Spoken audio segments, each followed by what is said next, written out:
rule for multiplication, remember, if I have x times x power 2, whenever you have multiplication, we add the powers. 2 plus 1 is x power 3. This one didn't have a power, so as if it has power 1. So x power 1 times x power 2 is x power 3. Very good. Another example. If I have x power 2 times x power 3, what is the answer? X power, excellent, 5. Why? Multiplication, so we add the powers. 2 plus 3 is 5. So let's see here. Whenever you have 4 multiplied with the x first and then multiplied with the negative 5. So again, what's happening? We distribute. Whenever you have a 4 or a term outside the bracket, no signs between them, so we work with multiplication. We distribute the 4 with the x and then we multiply it with the negative 5. So step by step, 4 with x is 4x. 4 with negative 5 is negative 20. 4x minus 20. Another question. We don't have a plus or a minus, so we do not distribute. We just multiply. So whenever you have plus or a minus in the bracket, in the second bracket, you distribute. Okay? We use distribution. But in this case, we don't have a plus or a minus.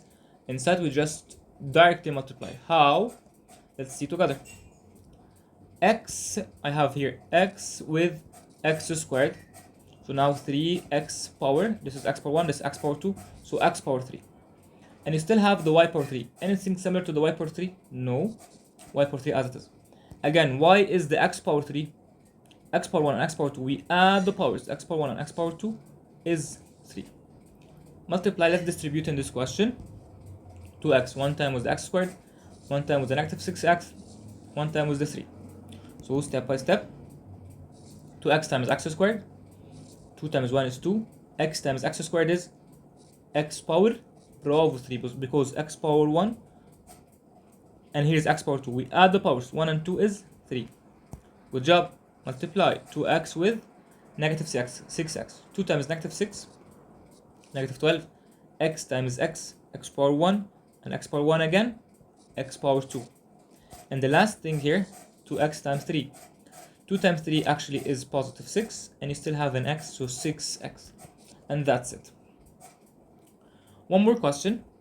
If I have something like negative 4x with x squared and 8, let's multiply negative 4x with x squared and then with the 8.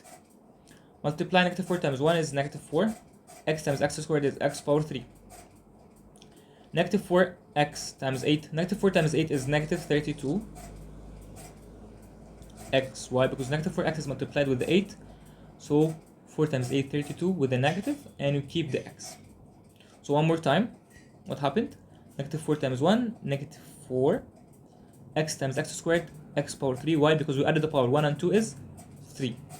Negative 4 times 8, negative 32, and we keep the x. The last question we're going to do in multiplication is this one. So let's see.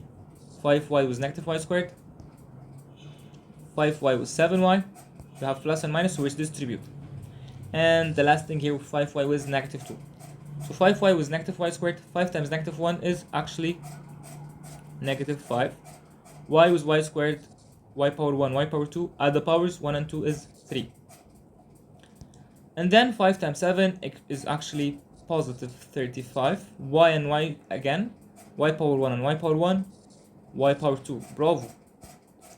5y with negative 2. Pause the video and think of it. Yes. 5 times negative 2 is negative 10y. Excellent. 5 times negative 2 is negative 10. And we just keep the y as it is. Thank you. Next video, inshallah, we're going to talk about factor linear expressions.